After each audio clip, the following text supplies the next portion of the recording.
Hello all, welcome back. If you're new here, welcome. Today's video is one that I'm kind of excited about because I know it's not the only reason why I'm excited, but I know that this is gonna ruffle a lot of feathers, and that is tarot and cards in general, and if they are what so many people believe them to be, the devil's work. So I myself have been in the spiritual space for a little while now. Hello words. And I've noticed that when I've put myself out there, and more specifically the times that I've felt really good putting myself out there and really proud of myself and really grounded in myself, I've noticed that I have attracted a lot of energies from people who believe that the type of work that I do and the belief that I carry is in fact work of the devil or that of a lower power. And so I wanted to jump on here and talk about that because for the longest time, 1, 2, 3 as I look down, I was scared of tarot. I was scared of getting my fortune told. I was scared of, working with these powers and potentially, calling something bad into my life, and it stopped me from really reaching out into this spiritual world that I'm in now. And I thought that I'd just jump on here and talk a little bit about that. And so I wanted to start first with where I started first. And I first started with Oracle. So you can see all my cards here on the shelf, all of these except for 1 or 2 Oracle decks, not tarot decks. And I also have up on my top shelf all of my Rebecca Campbell Oracle decks, which is what I originally started with. And so I felt that Oracle was a little bit more just guidance, and it didn't work with the spiritual entities associated with tarot. And so I began working with Rebecca Campbell's Starseed Oracle deck, and it changed my life. I still use that deck daily today.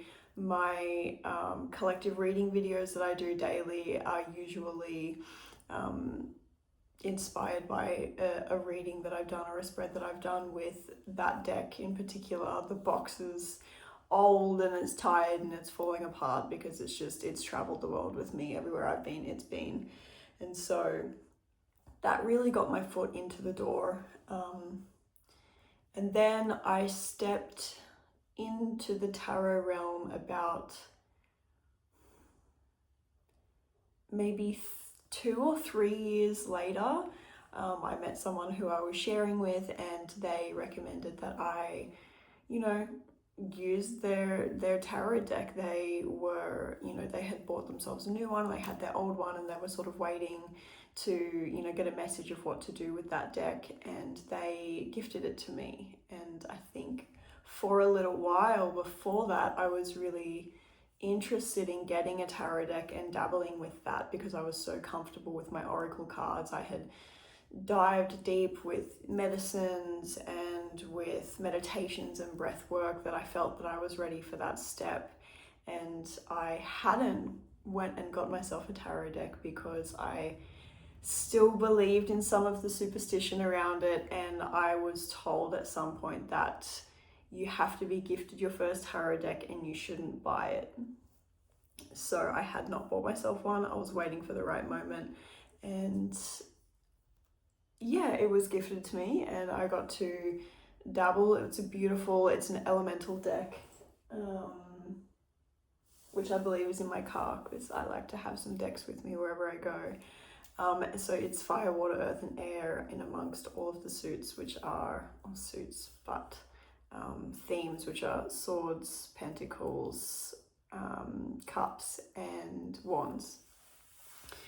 And so I got into the world of tarot. I started to use that deck. I started to, you know, research what each of the cards meant. I worked with them every day, and I became really connected with these cards. And I want to talk a little bit about that belief of you shouldn't buy yourself your first tarot deck, it should be gifted to you. Now, whilst I understand both why that could be true and why that could be false, I feel that it's a personal journey. We all go through our own journey in life, as we do with these types of tools and things like that. And so I think the purpose behind saying you should be gifted your first tarot deck is more of a saying of wait till it finds you. So it's like an invitation. And I feel that it is a deeply spiritual practice for myself. But at the end of the day, all that tarot is interpreting signs and symbols. We do that in everyday life. We do that when we see 111 or 1111. We do that when we see the same number repeatedly, or when we're thinking about someone and then they message us. Like, these are all signs and symbols and omens, right?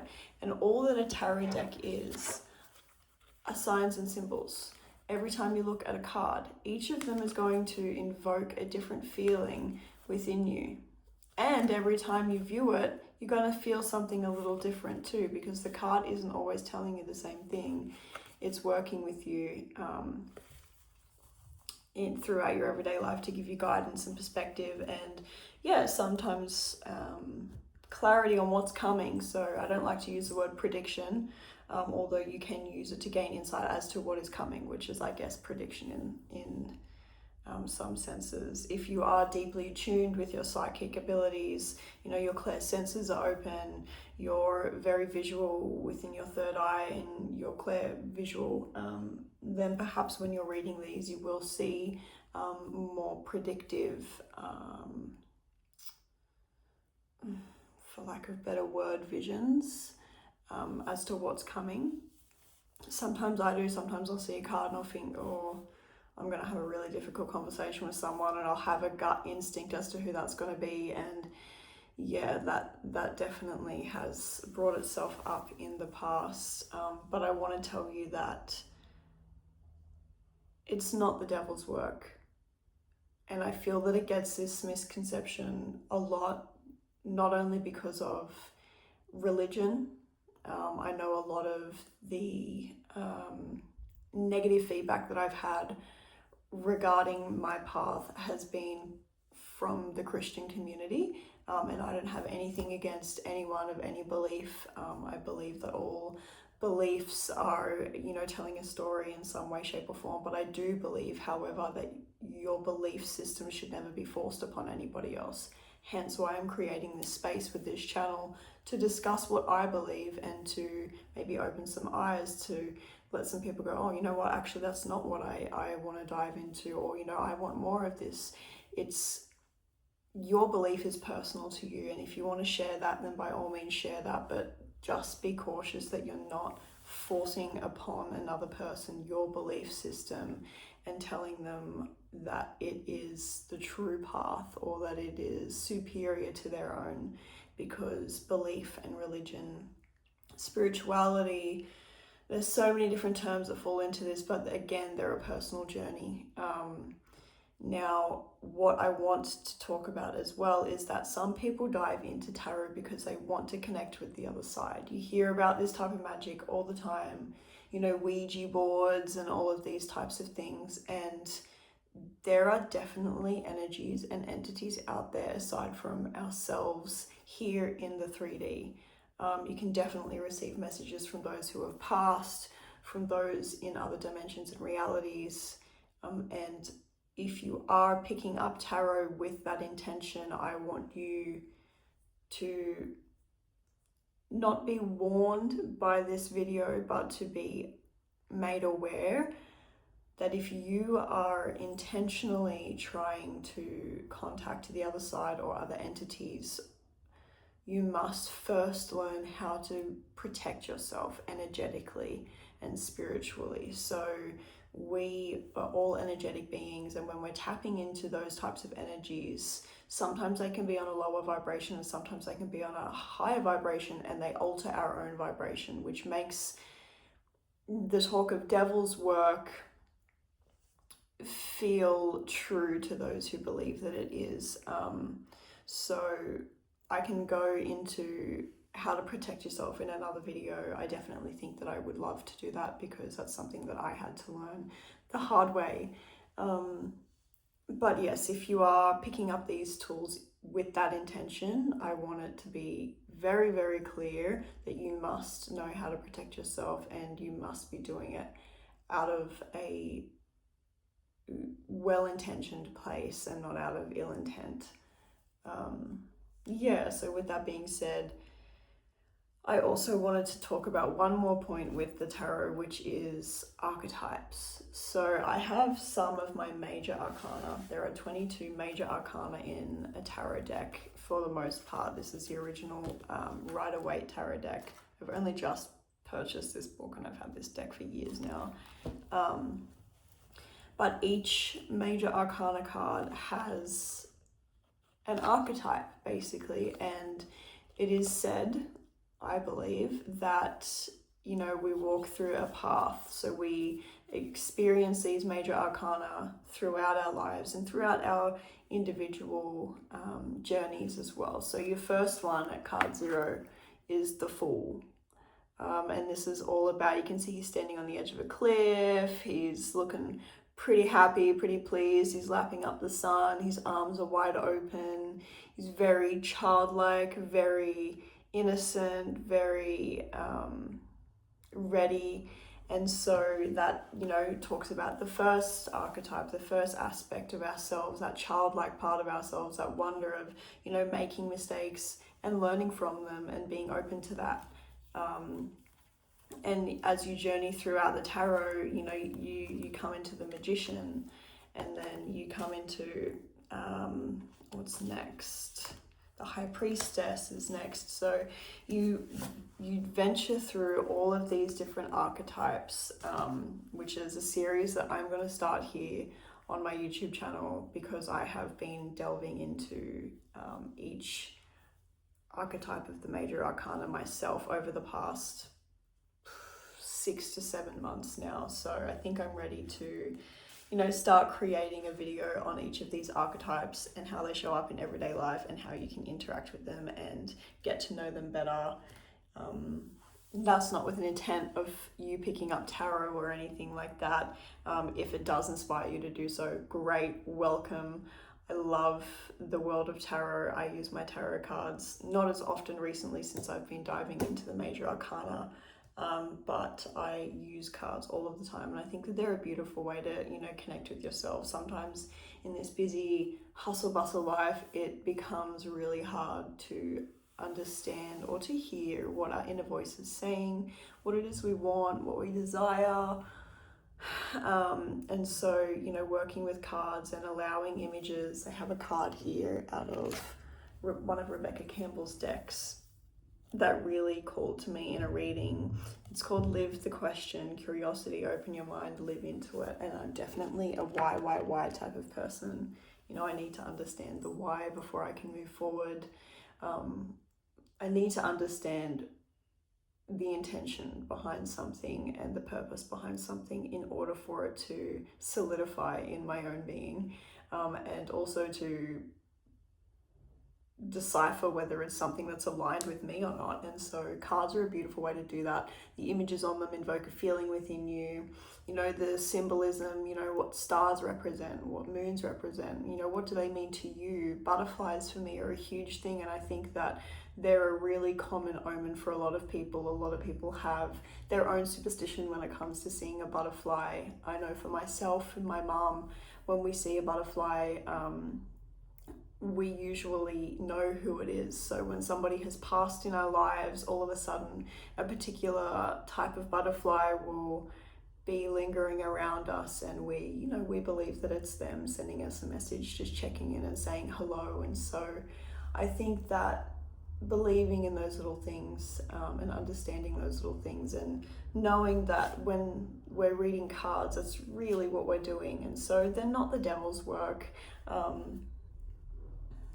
Do I believe in heaven and hell? Not so much. So, you know, take this video as you will. Everybody is going to have a different opinion, a different belief, a different understanding, a different way of looking at things. But I wanted to jump on here.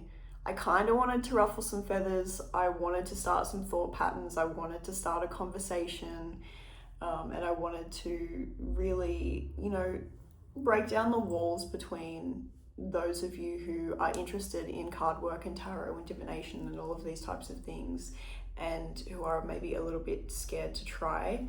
And there's lots of different decks out there. I have this deck here. This is my embroidered graveyard deck. It's an absolutely stunning deck. The way that the box is designed, the cards are designed, it's super, super beautiful. And that's not tarot, nor is it oracle. It's kind of an in-between, and it comes with this book down here to decipher it, and it comes with little spells and detachment rituals and things like that. And it's beautiful. It's absolutely beautiful. I will link that one down in the description should it still be for sale, because the woman who created it, every time I use that deck, I use it only for rituals every so often, because it is extremely accurate. You know, like I use my tarot cards all of the time, which I believe to be the devil's work, but that deck there, which is neither tarot nor oracle, hits the nail on the head and sometimes rattles me a little bit, and I have to integrate quite a lot before I can open that box again and get stuck into a reading there. So yeah, if you want to know more about tarot, let me know. If you want to follow along with the Major Arcana journey, that's something I'm going to be starting on my channel, and I'm going to be starting with the Fool, because that is the first card in the Major Arcana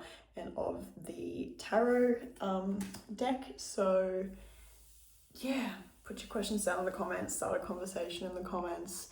I look forward to hearing from all of you.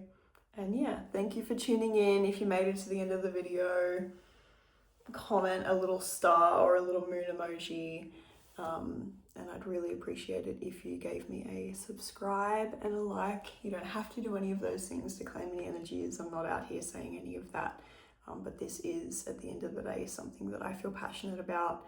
Creating a space, like I've said before, is something I feel passionate about and would love to do. So your support means the world, and, you know, really makes the difference. Without anything else to say, yeah, that'll be the end of that. Thank you for listening. Thank you for joining. I hope you have an amazing week. I hope you're integrating after this Taurus new moon, which has been nice and grounding after our Scorpio full moon and our Sagittarius full moon that we have at the end of the month also. So definitely sit with this playful, yummy energy, and yeah, maybe pick up something new.